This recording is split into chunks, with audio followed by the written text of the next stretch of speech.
Terima kasih Anda terus di Mata Najwa di balik pilar konstitusi. Saya masih berbincang dengan Ketua Mahkamah Konstitusi Hamdan Zulfa. Pak Hamdan, tadi kita lihat sekilas perjalanan karir Anda dari mulai asisten dosen ketika itu sampai kemudian sekarang Ketua Mahkamah Konstitusi. Saya ingin tanya masing-masing latar belakang. Anda sempat advokat, bekerja pada kantor pengacara lain sampai kemudian membuat kantor sendiri. Menjadi hakim berhadapan dengan teman-teman sesama advokat.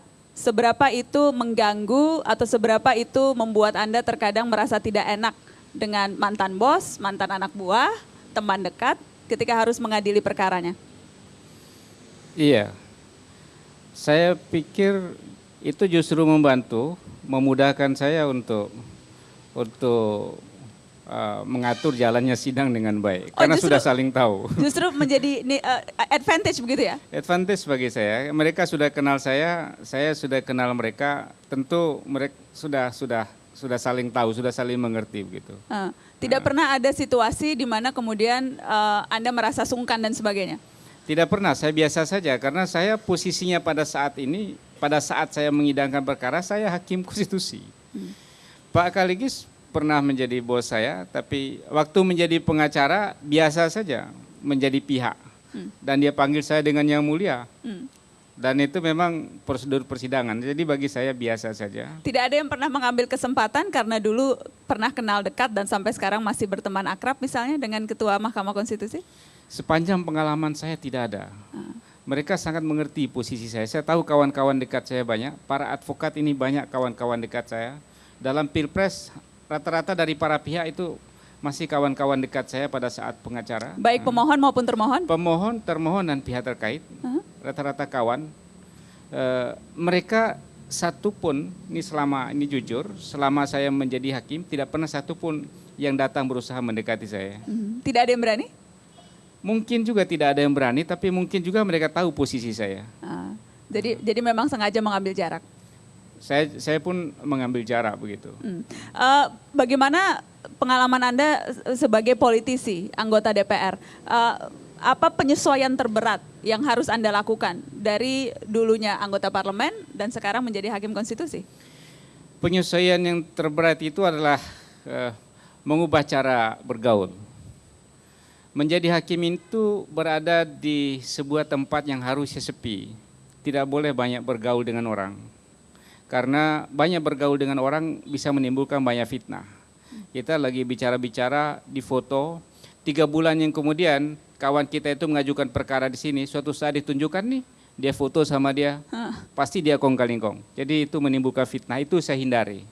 Karena itu saya kurangi banyak kemana-mana. Undangan-undangan, acara sosial, keluarga itu pun Anda kurangi? Kalau keluarga tidak saya kurangi, karena itu penting. Tapi acara bertemu dengan teman-teman, ngumpul-ngumpul, itu saya hindari. Kalau selama jadi politisi, justru itu yang dicari. Karena semakin banyak kawan, itu semakin baik bagi politisi. Kemudian yang kedua, waktu jadi politisi, saya mencari media untuk berbicara.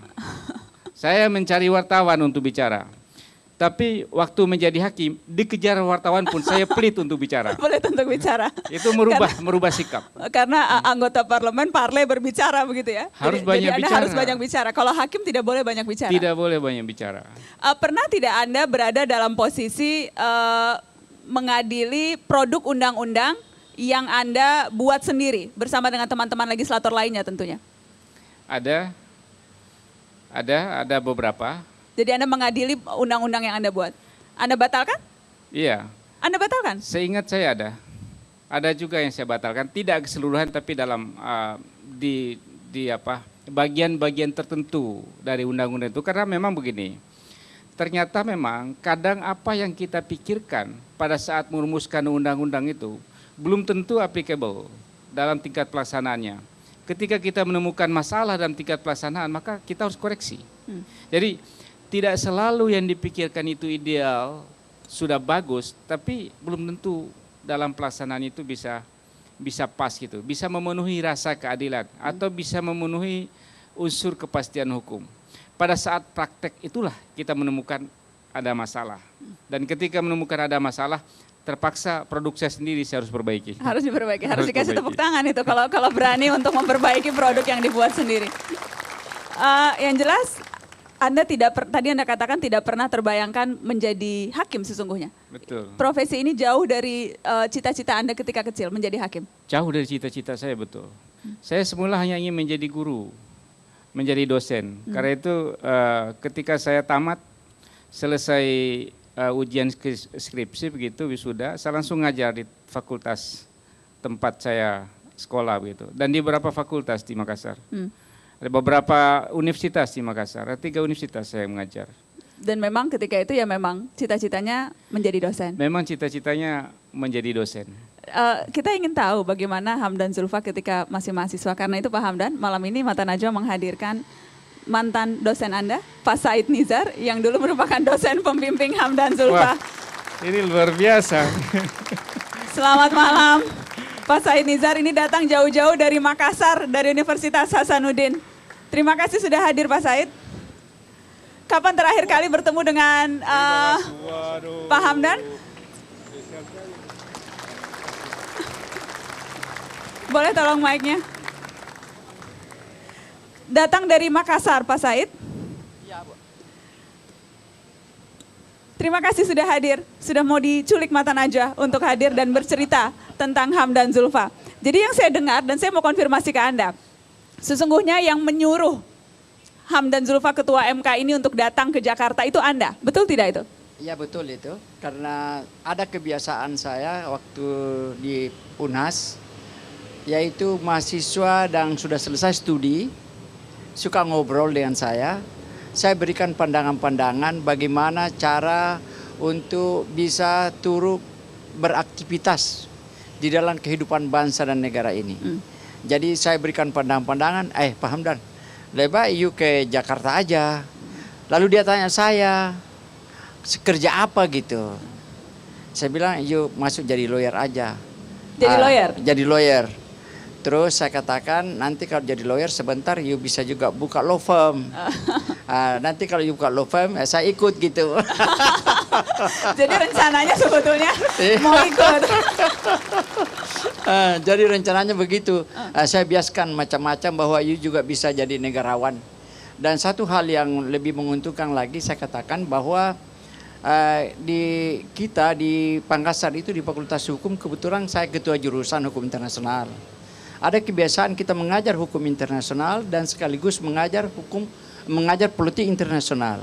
Sebab ada satu keyakinan bahwa if you study international law without study international politics, then you just get a half picture of international law. Jadi akhirnya kita combine gitu.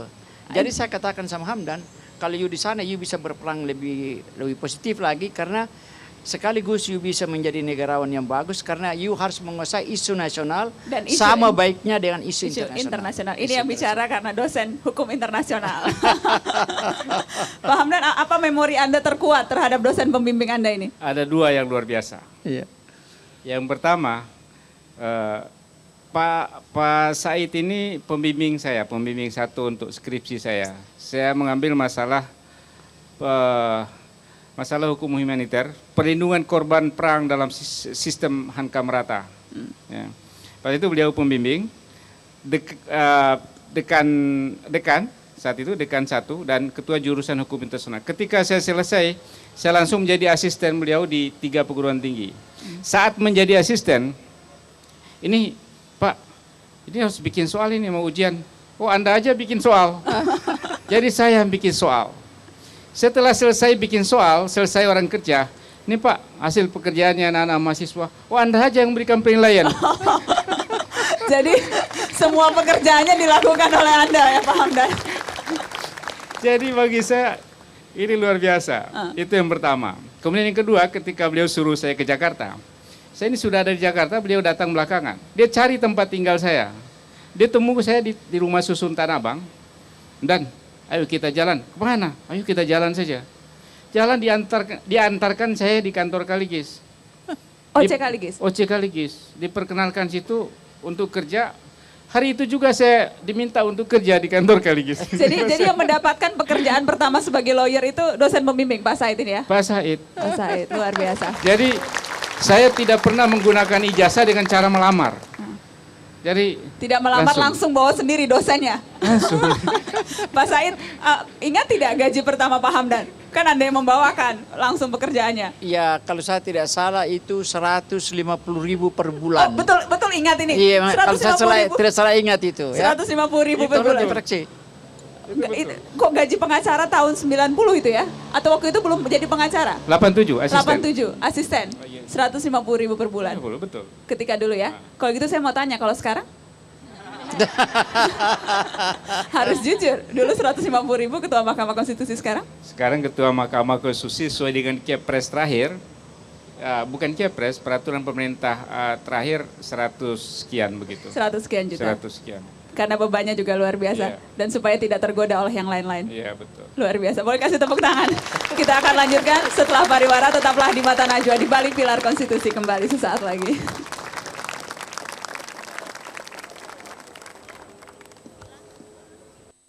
Ada rasa-rasa GR sedikit. Ini baru jujur. Walaupun saya merasa, saya tidak pernah merasa tampan begitu, biasa saja.